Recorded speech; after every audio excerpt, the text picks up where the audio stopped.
कहानी का नाम रहस्य के हर मिनट। एक गांव में एक छोटा बच्चा अंश रहता था।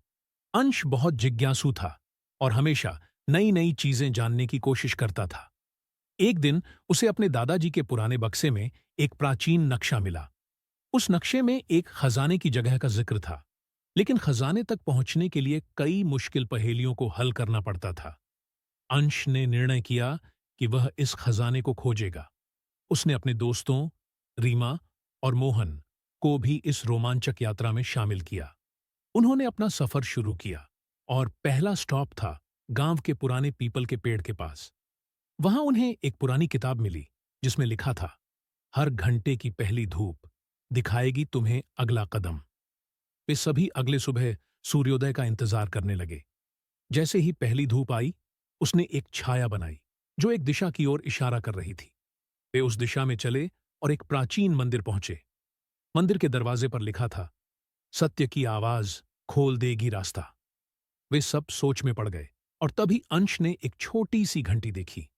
उन्होंने घंटी बजाई और दरवाजे खुल गए। मंदिर के अंदर एक और पहेली इंतजार कर रही थी।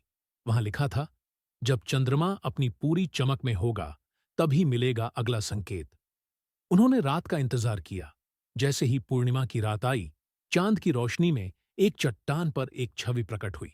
उस छवि में एक संदूक और उसके ऊपर एक बाण का निशान था। वे उस बाण के निशान की दिशा में चले और एक गुफा के पास पहुंचे। गुफा के द्वार पर एक आखिरी पहेली थी, अंतिम सच्चाई से पहले एक झूठी चीज को छोड़ना होगा। इस पर सब सोच में पड़ गए। अंत में अंश ने अपनी जिज्ञासा को छोड़ते हुए कहा, हमारा उद्देश्य खजाना नहीं बल्कि सीखना था। उसने बक्सा खोलने के लिए अपने मन से खजाने की इच्छा को हटा दिया।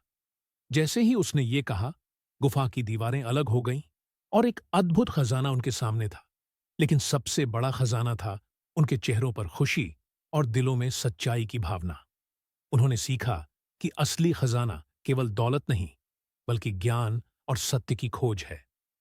कहानी का सार, इस कहानी से हमें यह सीखने को मिलता है कि जीवन में सबसे महत्वपूर्ण चीजें सिर्फ भौतिक संपत्ति नहीं होती, बल्कि ज्ञान, सत्य और मित्रता होती हैं। हर मुश्किल में सीखने का अवसर होता है,